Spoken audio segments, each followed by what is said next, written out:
Bem-vindos, amantes do inexplicável e buscadores do desconhecido. Preparem-se para embarcar em uma jornada pela escuridão, onde lendas e mistérios ganham vida. Hoje, trazemos até vocês uma história que desafia a razão e arrepia a alma. O cenário é uma mansão em estilo colonial holandês na Avenida Ocean, número 112, em Amityville, Nova York. O ano é 1974, e os ventos frios de novembro trazem consigo um mistério que perdura até os dias de hoje.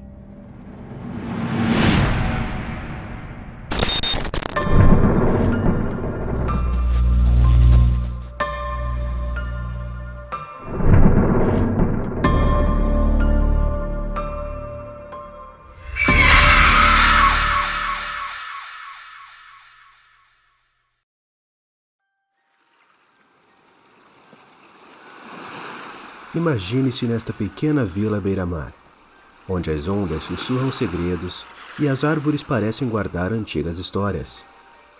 Uma mansão de 3 andares se destaca, uma estrutura majestosa e imponente que há muito testemunha as sombras que se escondem atrás de suas paredes.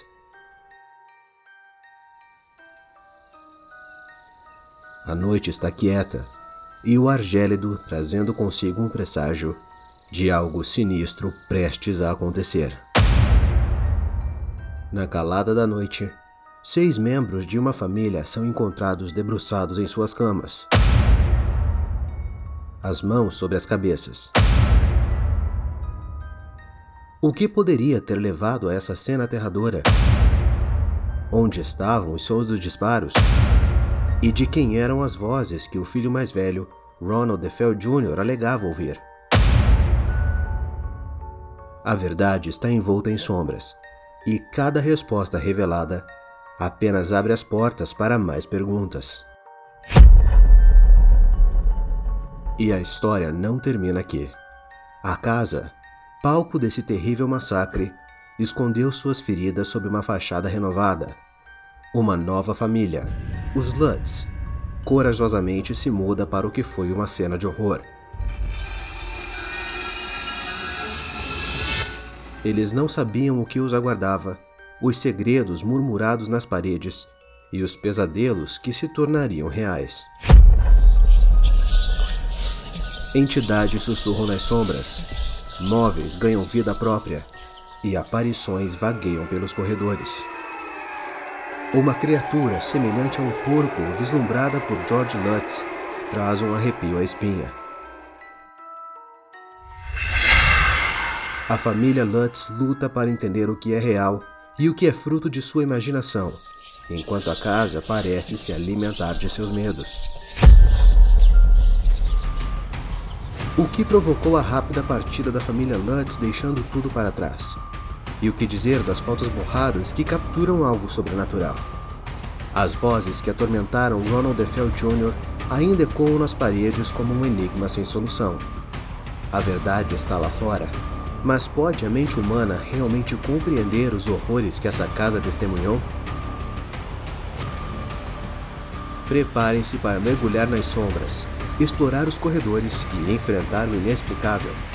À medida que adentramos os segredos de Amityville, lembrem-se de que nem tudo é o que parece. Cada virada nos levará mais fundo no mistério, nos aproximando da verdade que aguarda nas profundezas dessa casa assombrada.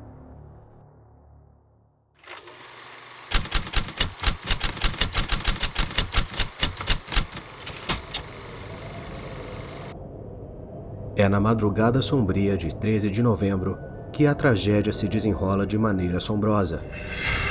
Enquanto o vilarejo dorme, os ventos frios carregam o silêncio que se transformará em pesadelo. Dentro da mansão, Ronald DeFeo Jr., conhecido como Butch, carrega o fardo de vozes que o atormentam. Vozes que o convencem a cometer um ato terrível. O silêncio na casa é opressor, e o aroma de terror se mistura com o ar frio. Um a um, os membros da família DeFeo estão mergulhados em sono profundo, alheios à tragédia que se aproxima. Ronald Jr. carrega um rifle Marlin calibre 35. Sua respiração pesada ecoando nos corredores sombrios. A ordem sinistra em que os eventos se desenrolarão está prestes a ser selada.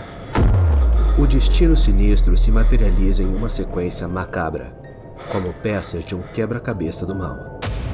Primeiro, os disparos cortam a noite, rompendo o silêncio que envolve a casa. O alvo inicial, o Sr. Ronald DeFeo, pai que deveria ser o alicerce da família. Seus sonhos e esperanças são brutalmente interrompidos pelo rifle implacável. A mãe, Louise, encontra o mesmo destino cruel em seguida. Seus pensamentos de proteção materna, inúteis diante da escuridão que seu próprio filho desencadeou. E então, como peões em um tabuleiro sombrio, os irmãos DeFeo caem em ordem. Dawn, de 18 anos, é a terceira a ser ceifada.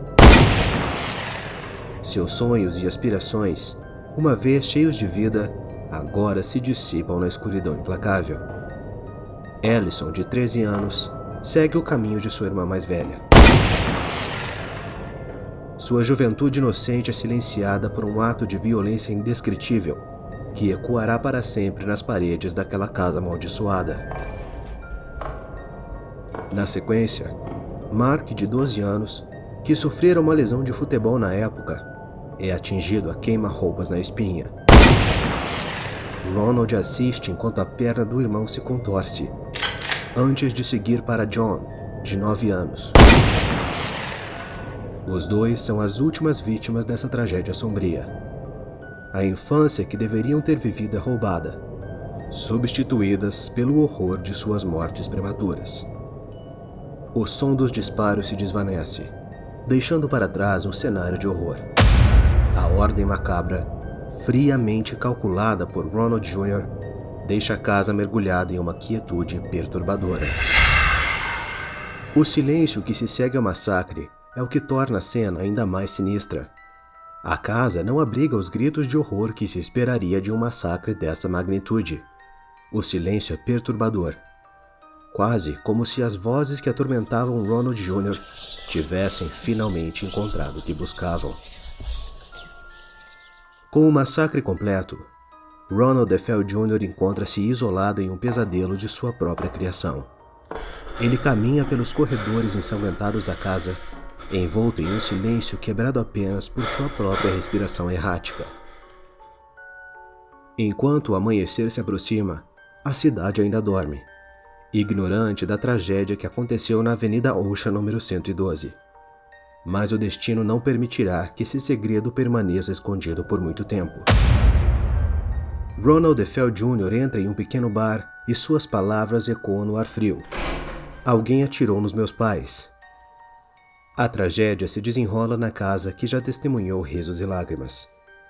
Ao adentrar o número 112 da Avenida Ocean, o dono do bar é confrontado com o horror. A polícia é chamada ao local, e os primeiros respondentes entram na casa, que agora é uma cena de crime.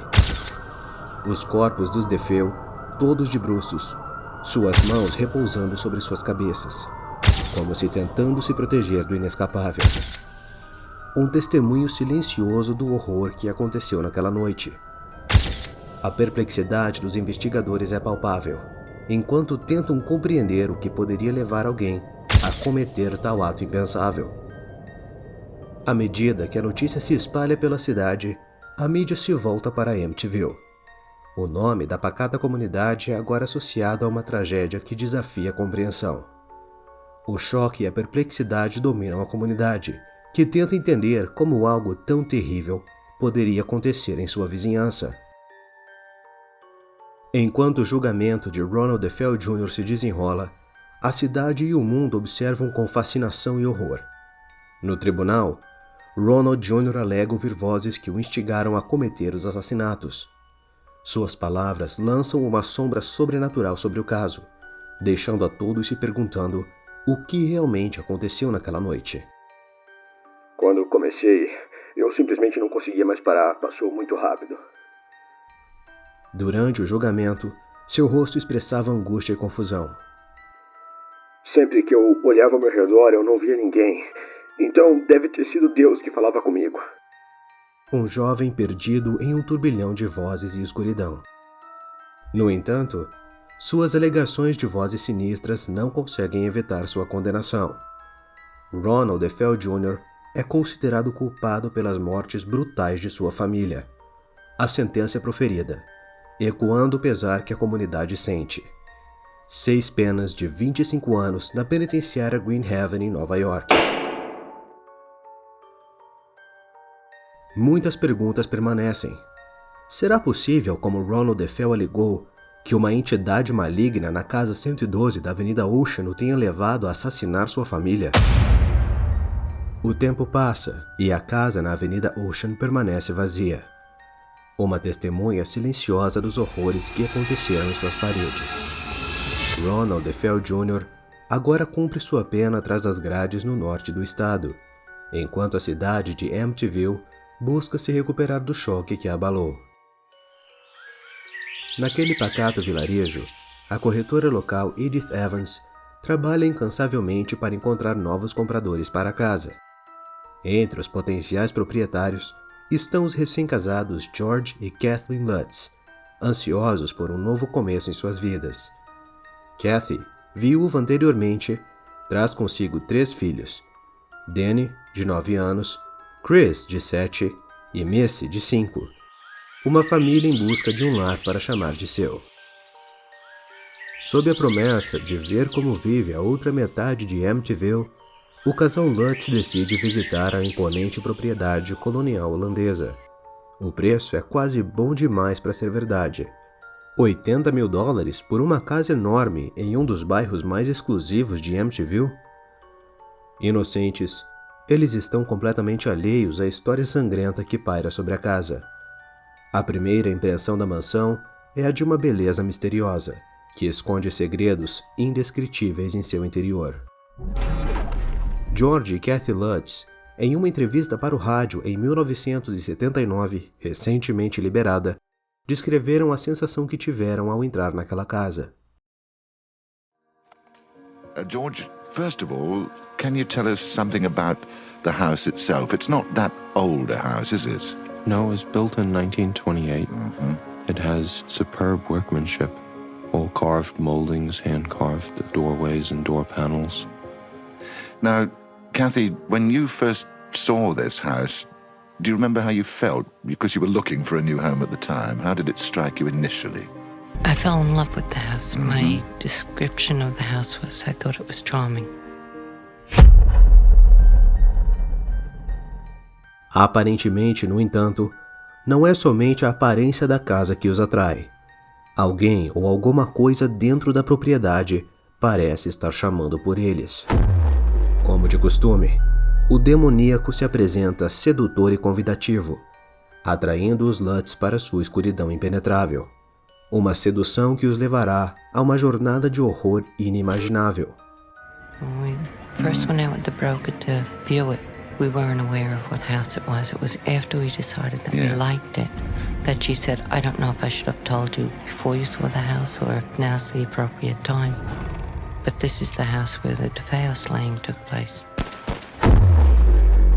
No entanto, George e Kathy Lutz, um casal que não se deixa impressionar facilmente, se consideram destemidos.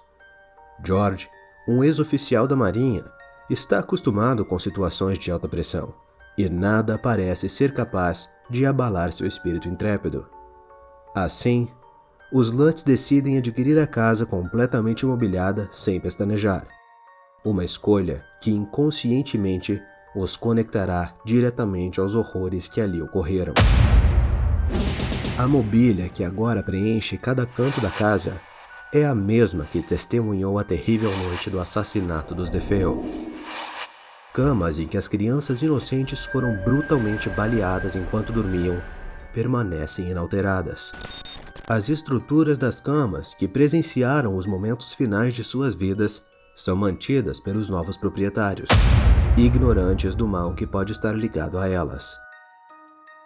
Especialistas paranormais advertem sobre os perigos de manter a mobília de uma família cujo destino foi tão trágico. Em tragédias como essa, acredita-se que a energia possa ficar impregnada em objetos inanimados, como as pedras da fundação, as paredes ou, no caso dos Lutz, na mobília. Espíritos, por sua vez, podem vagar pelo local, presos em um eterno tormento, incapazes de compreender o que lhes aconteceu naquela noite fatídica.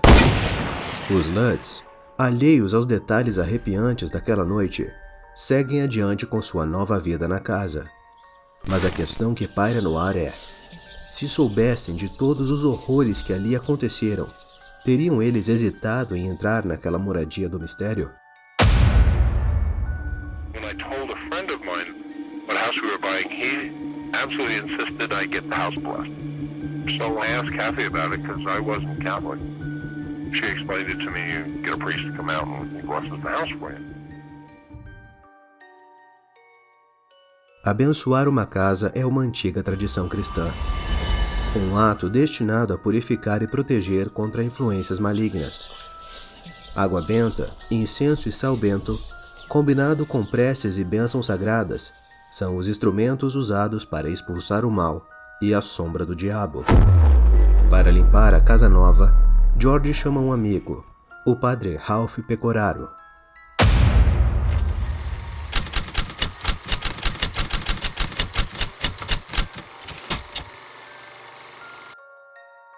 18 de dezembro de 1975, os Lutz se mudam. É o primeiro dos 28 dias infernais que eles irão passar na antiga casa dos DeFeo. Naquela tarde, o padre Ralph chega sem ter a mínima ideia do mal que está prestes a encontrar. Quando você lida com possíveis entidades malignas, realizar um ritual religioso pode ser uma faca de dois gumes. Pode expulsá-las ou ironicamente enfurecê-las ainda mais.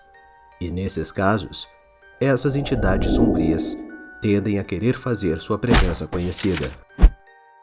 Existe um cômodo em particular que causa desconforto ao padre Ralph. Kathy o identifica como seu quarto de costura. Mas antes, era o local onde Mark e John DeFeo tragicamente perderam suas vidas. O padre Ralph escolheu compartilhar sua experiência apenas uma vez, em um episódio do programa In Search of, de 1979, que há muito tempo estava perdido nas sombras do tempo. I was blessing the sewing room. It was cold. It was really cold in there. And I thought, gee, this is peculiar. Because it was a lovely day out. And it was winter, yes, but it didn't account for that kind of coldness. Enquanto o padre Ralph asperge água benta ao redor do quarto, um silêncio carregado de tensão se instala. Até que, de repente, uma voz assustadora, quase demoníaca, irrompe no ambiente, ordenando que ele vá embora.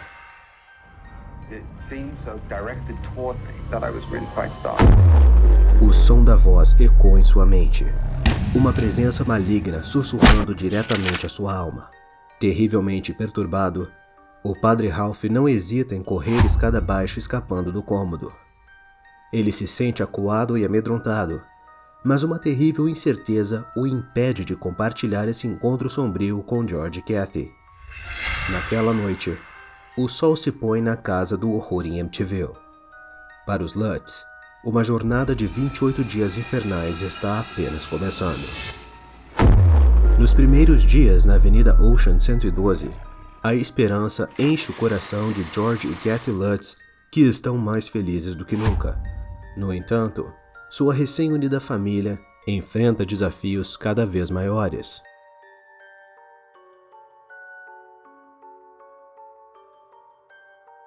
No quarto dia, um padrão assustador se estabelece.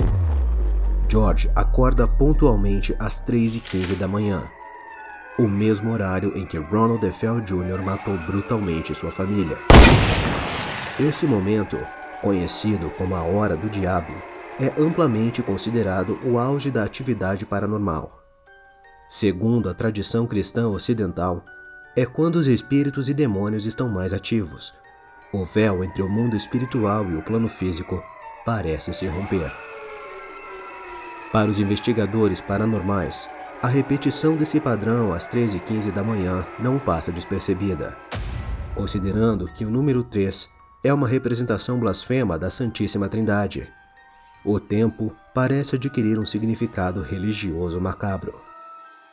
Enquanto George lida com essas perturbações noturnas, Kathy é atormentada por pesadelos horríveis e vívidos sobre os assassinatos dos DeFeo, onde ela testemunha quem foi morto e em que ordem, assim como os traumáticos detalhes balísticos dos corpos.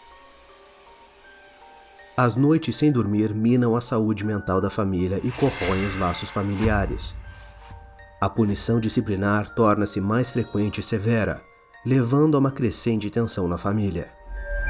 Anos depois, Danny, um dos filhos, relembra com amargura os métodos disciplinares usados por George e Kathy, incluindo surras com colheres de pau e marchas forçadas pela casa como forma de punição.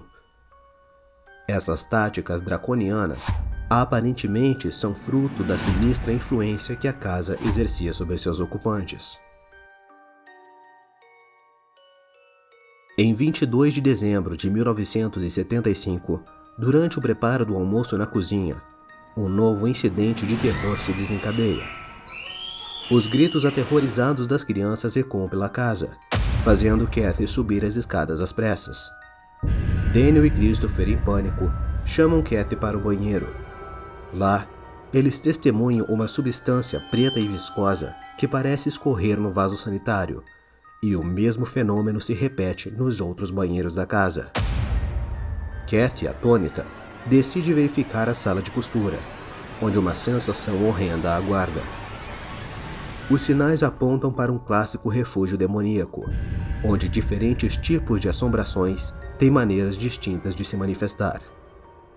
Em casos de assombrações humanas, as manifestações se limitam a pequenos movimentos de objetos e ruídos, servindo como um sinal de sua presença. Porém, quando se trata de entidades não humanas, as possibilidades se ampliam, permitindo que elas manipulem objetos maiores e causem grande dor. Essa crescente agressividade da entidade parece estar afetando o relacionamento da família, tornando-os mais propensos a discussões acaloradas sobre as mínimas coisas. A harmonia que antes existia na família, agora é um mero fragmento de lembrança, enquanto a influência maligna parece se esforçar para semear a destruição em um lar outrora unido.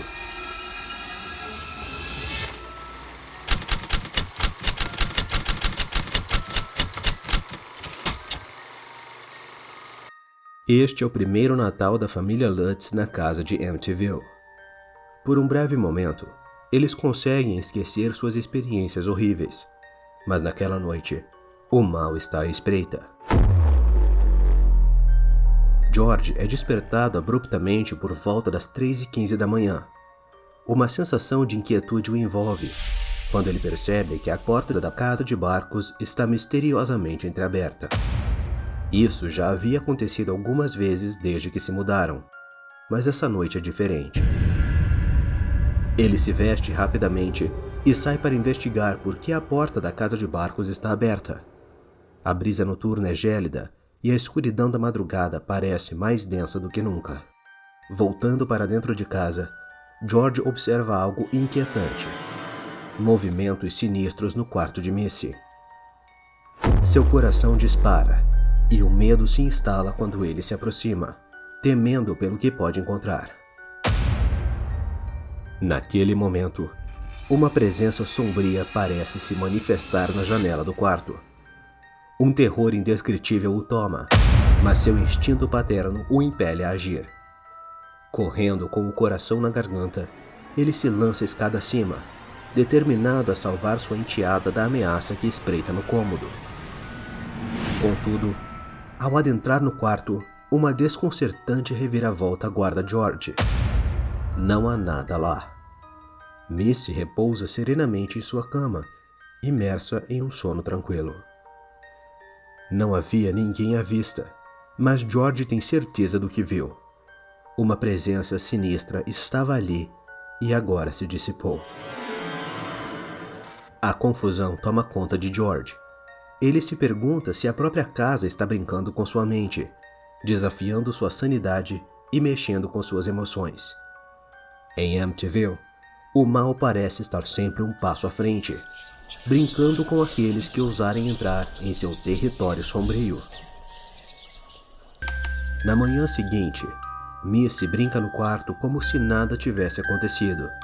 Sua mãe, Kathy, está do lado de fora da porta, ouvindo-a conversar com alguém. Um arrepio percorre a espinha de Kathy quando ela empurra suavemente a porta entreaberta. Ao entrar, seus olhos se fixam em uma pequena cadeira de balanço no canto do quarto, movendo-se suavemente como se estivesse sendo impulsionada por mãos invisíveis. Outra voz, uma voz que não pertence a Missy, ecoa pelo quarto, mas nenhum corpo está à vista. Kathy, ainda atordoada, observa enquanto sua filha interage com seu novo amigo invisível. Missy se refere a ela como Jody e faz uma pergunta que gela o sangue de Kathy. She said, "Mommy, do angels talk?" Jody é a nova amiga de Missy, mas a verdade é que Jody não é um anjo. Quando uma entidade demoníaca busca contato com uma criança, ela muitas vezes se disfarça como algo inofensivo, algo que a criança aceitaria como um amigo. É assim que a porta para o desconhecido se abre. Jody se manifesta para Missy na forma de um porquinho, uma forma que remete a imagens demoníacas há muito tempo associadas a cascos e criaturas malignas. O Evangelho de Mateus relata como Jesus expulsou demônios de um homem e os enviou para um grupo de porcos que se afogaram na água. Missy, mais tarde, descreveria sua amiga Jody como tendo um tamanho variando de um pequeno urso de pelúcia para às vezes algo maior do que a própria casa. O poder demoníaco dentro da casa agora tomou uma forma física, e o alvo principal são as crianças inocentes. Jody, essa presença sinistra, segue o padrão de assombrações demoníacas. Ela procura contato com as crianças, tentando manipulá-las, enquanto semeia discórdia na família, agravando as tensões entre George, Kathy e seus filhos. Surpreendentemente, Missy não sente medo de Jody. Para ela, essa entidade é apenas uma companhia de brincadeiras. No entanto, o que Missy não percebe é que deveria temer Jody. 9 dias se passaram desde que a família Lutz se mudou para a casa de Amityville, mas George e Kathy já se sentem impotentes diante do mal que habita aquele lugar. Em desespero, eles entram em contato novamente com um amigo, o padre Ralph Pecoraro. O que eles não sabiam era que o padre havia experimentado na primeira bênção. Quando pediram que ele retornasse, o padre recusou-se categoricamente, deixando-os completamente arrasados e perplexos quanto à sua recusa. Desconheciam que o padre Ralph havia desenvolvido bolhas nas mãos após a bênção inicial. O preço pago para confrontar o mal na 112 da Avenida Ocean parecia alto e assustador. No entanto, o mal na casa estava longe de desistir.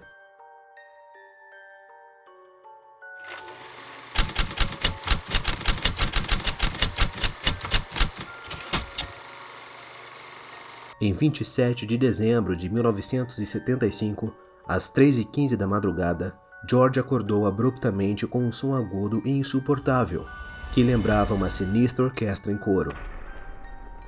O ruído perfurou seus ouvidos, mas para sua confusão, Kathy estava dormindo estranhamente tranquila a seu lado.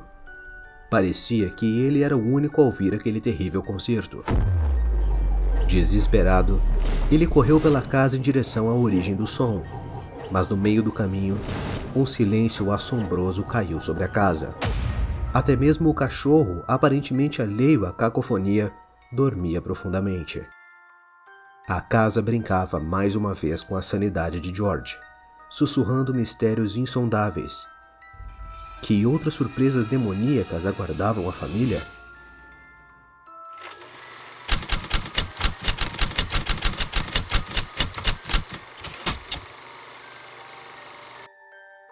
No 11º dia, Kathy fez uma descoberta chocante enquanto explorava o porão. Ela se aproximou de uma estante de livros, a moveu e descobriu que não havia parede atrás dela. Era a entrada para uma pequena sala pintada de vermelho. Ela sentiu que havia encontrado o coração das trevas naquela casa, o refúgio do demônio. Nesse ambiente, o cão da família, Harry, exibia um comportamento estranho e apreensivo. Seus instintos detectavam algo predatório na sala vermelha. Ele recuou, recusando-se a aproximar daquele lugar assustador. O mau cheiro nauseante da sala vermelha também era insuportável, algo que não estava presente desde o início.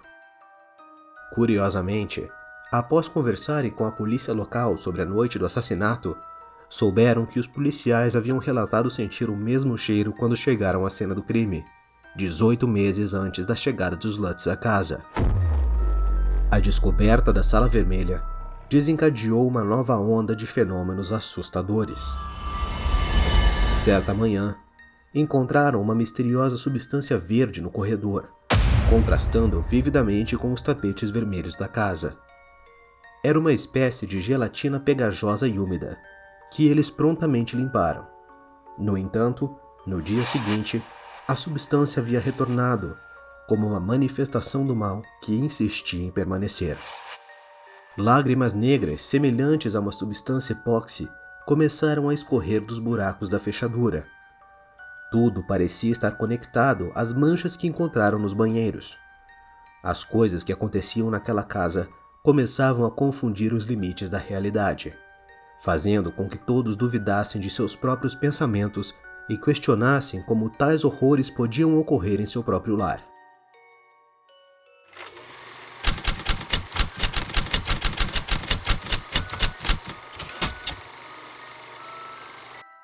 Naquele fatídico dia 18, o casal Lutz encontrava-se apavorado e exausto. Não sabiam a quem recorrer, além do amigo de longa data, Joe, e sua esposa Mimi.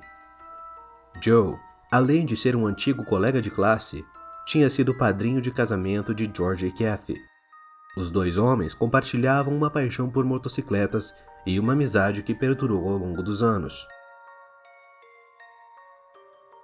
O casal Lutz chegou à casa de Joe e Mimi sem aviso prévio. A tensão estava estampada em seus rostos. Uma batida na porta revelou a presença dos amigos, que os receberam com calor e surpresa. Mimi prontamente preparou cafés e bebidas, enquanto George e Kathy compartilhavam suas experiências sobrenaturais na casa de Amityville. Falaram das moscas persistentes que rodeavam as janelas, do frio intenso que parecia se apoderar do interior da residência, especialmente nas horas sombrias da madrugada, por volta das 2 às 3 da manhã, e dos sons inexplicáveis que ecoavam pelas paredes. O casal Vedder ouviu atentamente, mas a incredulidade pairava no ar. Como poderiam acreditar em algo tão extraordinário? Mimi admitiu que a história surpreendeu profundamente, afirmando: "Não tínhamos visto nada. Talvez se tivéssemos presenciado essas coisas, teríamos acreditado mais neles." Apesar da desconfiança dos amigos, George e Kathy Lutz retornaram a 112 da Avenida Ocean. Curiosamente, à medida que se aproximavam da casa, a sensação de desespero parecia diminuir, como se a própria casa de Amityville exalasse uma força misteriosa que os compelisse a permanecer. Era como se a própria casa não quisesse que desistissem dela. Naquela noite, enquanto deitavam em sua cama, os pensamentos de George se tornaram sombrios. Inúmeras perguntas sem resposta, o constante isolamento, tudo isso começou a corroer sua mente. Mais tarde ele afirmaria que esses pensamentos não eram seus, não eram a essência de seu ser. Eram intrusivos, obscuros e angustiantes, um desvio do seu modo natural de pensar. Eram pensamentos que ele preferia não verbalizar, pensamentos que desafiavam a própria natureza de sua existência.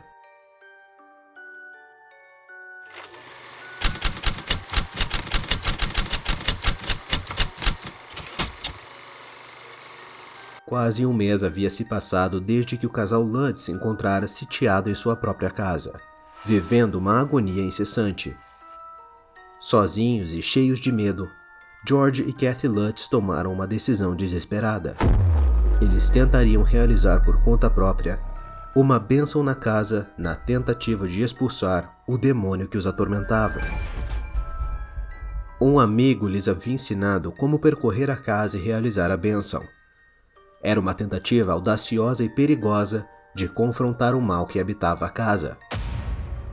A Bíblia e o crucifixo firmemente segurados em suas mãos, eles seguiram o ritual. Caminharam de cômodo em cômodo, abrindo cada janela, recitando o Pai Nosso e fazendo a bênção. Depois fechavam a janela e prosseguiam para o próximo ambiente. George e Kathy buscavam com fervor a proteção divina para seu lar. Entretanto, à medida que percorriam a casa, encontraram uma resistência sobrenatural. Um coro de vozes ecoou ao seu redor clamando: "Você pode parar com isso?" Essas palavras ecoaram através de suas almas, deixando a terrível sensação de que seus esforços não estavam funcionando. Essa experiência poderia ser comparada àquela do Padre Ralph, quando ele também ouviu a voz ameaçadora que o instava a desaparecer. George e Kathy haviam feito o melhor que podiam, seguindo o ritual religioso com devoção. Mas as forças malignas que habitavam a casa resistiam com tenacidade. O que estava presente naquele lugar estava determinado a mantê-los ali, assim como havia aprisionado a família DeFeo em um passado sombrio. As noites continuavam sendo marcadas pela visita às 3h15 da manhã, o mesmo horário em que George Lutz despertava, revivendo o terror da noite dos assassinatos. Em uma dessas noites, uma tempestade violenta assolava do lado de fora, amplificando a atmosfera de medo. George, ao tentar mover-se, percebeu com horror que seus membros estavam paralisados e imobilizados por uma força desconhecida. Um estrondo ensurdecedor ecoou do quarto de seu enteado, e George estava indefeso, incapaz de sair da cama para investigar o que estava acontecendo. Tudo o que ele conseguia fazer era ouvir o som das camas das crianças sendo levantadas e batendo no piso acima deles. Kathy não estava ao seu lado. Ao olhar para o lado, George viu seu corpo flutuando sobre a cama, afastando-se dele lentamente. Ele estava petrificado, incapaz de se mover ou gritar. George sentiu uma presença sinistra no pé da cama, uma entidade indescritível que pairava sobre ele, pressionando-o com um peso sobrenatural. Era uma experiência sobrenatural que desafiava qualquer explicação lógica. Enquanto isso, sombras dançavam sinistramente no corredor do lado de fora da porta, uma visão que enchia George de pavor enquanto ele permanecia imobilizado na cama. Finalmente, com um esforço sobre-humano, George conseguiu puxar Kathy de volta para a cama, quebrando a paralisia que os aprisionava. O ataque estava longe de ter terminado, e as próximas horas se tornariam uma névoa de lembranças aterrorizantes. O cachorro da família, Harry, também havia reagido estranhamente durante a noite, babando, levantando-se e girando e em seguida voltando a se deitar, como se estivesse sob a influência de forças invisíveis. Danny Lutz, em relatos posteriores, descreveu como a cama parecia elevar-se até tocar o teto, tanto sua própria cama como a de seu irmão Christopher. Um terror inexprimível dominava o quarto. George observava atônito enquanto Kathy acordava, sua expressão refletindo uma mistura de horror e perplexidade. Kathy, ainda meio adormecida, dirigiu seu olhar confuso em direção ao espelho que ficava atrás da cama. No reflexo, ela viu o que havia aterrorizado George. Seu cabelo havia mudado para um tom branco acinzentado, e seu rosto estava profundamente marcado por sulcos na testa, como se o peso do mal que o cercava tivesse deixado uma marca indelével. Enquanto a tempestade lá fora atingia seu clímax, a porta da frente da casa batia repetidamente, ecoando como um aviso sombrio. O cachorro da família uivava de medo. suas reações refletindo o pavor que tomava conta de todos. Então, abruptamente, a casa mergulhou em um silêncio absoluto, tão intenso que parecia quase sobrenatural. O rosto de Kathy lentamente começou a se recuperar da estranha transformação que sofrera, e o encanto maligno que os aprisionara pareceu ter sido quebrado. Quando os filhos desceram as escadas na manhã seguinte, depararam-se com uma atmosfera de terror e mistério que pairava no ar, deixando-os apreensivos e confusos. Missy finalmente teve coragem de perguntar: o que foi aquilo? Envolvidos em uma atmosfera de insegurança e desespero, os Lutz sentiram-se compelidos a contatar pela terceira vez o padre Ralph Pecoraro, o mesmo sacerdote que havia abençoado a casa no início de sua estadia. O telefonema foi um último ato de desespero, uma tentativa sedenta de encontrar alguma solução para a crescente tormenta que os envolvia. No entanto, eles mal conseguiam imaginar o que o padre Ray, como eles o chamavam, diria em resposta à sua súplica por ajuda. Quando finalmente conseguiram falar com ele, suas palavras ecoaram como um sino sombrio em seus ouvidos: pelo amor de Deus, saiam daí. A sugestão de fugir era a única opção que lhes restava, e a gravidade dessa recomendação pesou sobre eles como uma sentença de morte iminente.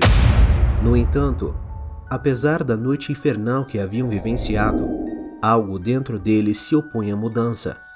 A casa ainda os mantinha em suas garras cruéis, uma conexão inegável que parecia transcendente, seja para o bem ou para o mal. Era uma afiliação que os mantinha ligados, mesmo que isso significasse enfrentar tormentos inimagináveis. Nesse contexto de assombrações demoníacas, a dificuldade de se afastar do local é avassaladora, como se tivessem amarrados por laços invisíveis. Cortar essas conexões era como lutar contra si mesmos, uma batalha interna dilacerante. No entanto, o incentivo do padre Ray continuava a ecoar em suas mentes, quebrando aos poucos o encanto da casa. As malas da família eram empilhadas lentamente, como um prenúncio da partida iminente. A confusão reinava, mas a necessidade de seguir adiante era inegável. O padre os aconselhou a não tentar se comunicar, apenas sair. Ao longo de um longo dia, meticulosamente organizaram suas coisas, deixando tudo em ordem. Ao entardecer, entraram na van da família, prontos para deixar para trás a casa de Amityville. No entanto, a casa resistia, recusando-se a deixá-los ir. Algo golpeou o carro implacavelmente, fazendo George recordar o momento em que foi lançado para fora da estrada. Assim, após sobreviver a 28 dias de horrores indescritíveis, a família Lutz fugiu do número 112 da Avenida Ocean em Amityville.